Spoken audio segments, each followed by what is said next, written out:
Greetings, dear friends. Today we'll be talking about the topic of expectation. Expectation of everything. Not just when you're in a relationship or after a relationship. By the way, yes, after a relationship, if you take a look, that very person who's waiting for the relationship to be restored, that's expectation. There's a mechanism in our psyche to wait. Not just to wait, but to specifically expect something.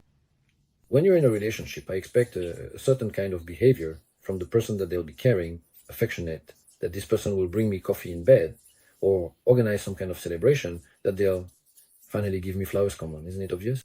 I'm already upset. Where does this resentment come from? It comes from the fact that your expectations haven't been fulfilled. So there is a certain while I talk about this topic in my courses, but now I'll just briefly show you the theoretical part. There is a balloon, an air balloon, that you fill with meaning. That is your expectation. There's you and there's the balloon. It's out there in the future for you, right? In the future. For example, let's say we started a business, some kind of store, and we're waiting for it to succeed. We're waiting for profit. We're waiting for income from this venture. And that balloon is somewhere out there, maybe 4 months from now. If that balloon is not a goal, so our goal is to have income. That's the goal. So I have a goal and I have the expectation that I will receive income. I have the expectation that she will hug me now. I have the expectation that we will have sex. I have the expectation that he will give me flowers. I have the expectation that he will propose. I have the expectation that I will finally get a raise at work or be promoted. I have the expectation that his mother will finally start treating me well. I come again and his mother still treats me badly. But the expectation is still there. I get upset with the person and try to force this expectation. The expectation still goes ahead of everything. It's like we're carrying our life on a stick into the future, postponing it, you could say, for later. We think it will be good there. Right now it's bad, but it will be good there. I'm waiting for it there. Right now I'm dissatisfied with everything. But over there things will be good for me. I'll find my person, in anticipation. Right now I live alone, in solitude.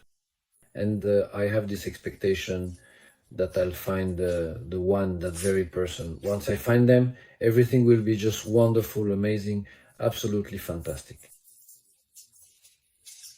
That's it. That will be a great relationship. That will be wonderful. You go and find a great relationship. You're still choosing, right? You're picking, does this fit? Does this not fit? Everything matches. You enter into a relationship. First month, second month, third month, it's all fine. Fourth month, fifth month. They swapped her out. You wake up in the morning and now she's already making some complaint. When I have the expectation that she will behave the same way as she did in the first month, when I have the expectation that he will behave the same way, that he will keep giving, that he will come over, I don't even have the slightest hint that there could be any refusal, that he might say, listen, why don't you get there yourself? Or, well, I'm a bit short on money, or something like that. Or she might say, listen, I'm just not in the mood right now. Not in the mood, but I am in the mood. I'm expecting it. You used to give me even your bad moods before. Why aren't you giving them to me now? Well, because the infatuation stage is passing. It's already fading. Now you don't have to act the way you think I expect. The way you expect me to be. Now I can show who I really am. All right. Maybe I can force myself a couple more times. Pretend a bit. Oh, well, I managed to force it by acting offended and made him feel guilty. And that's it. He's just like he used to be. That's expectation. And we go through life with this expectation, looking at people and the future through it.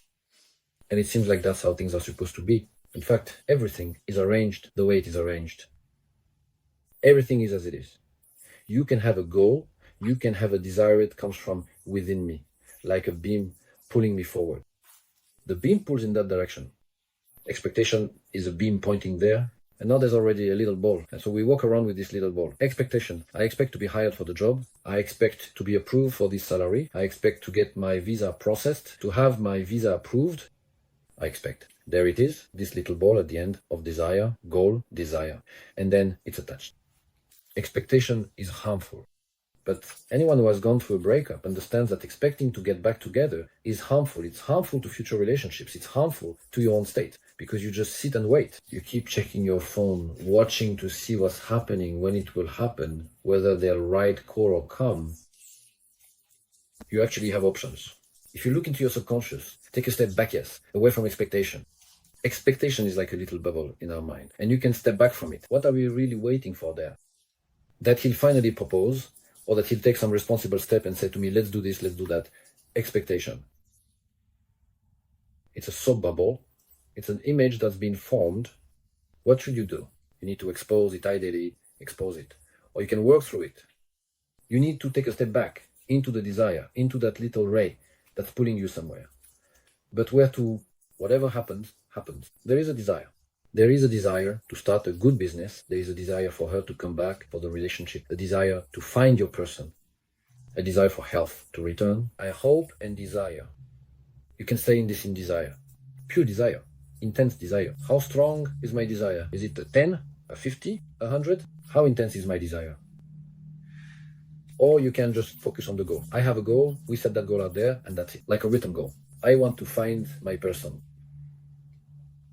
When? At such and such a time. And that's it. And move toward that goal. How to move toward it? That's another question. But don't create expectations like, I absolutely must find my person before the new year. You don't find them. What happens next? When you have expectations, frustration, you will face pain, disappointment, upset, and a drop in your mood. You might experience apathy, or even worse, you could fall into depression.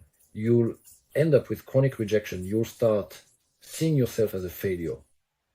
All just because of this little thing, this ball. Why is it a little thing? Because it's really just a soap bubble that exists only here, in your head.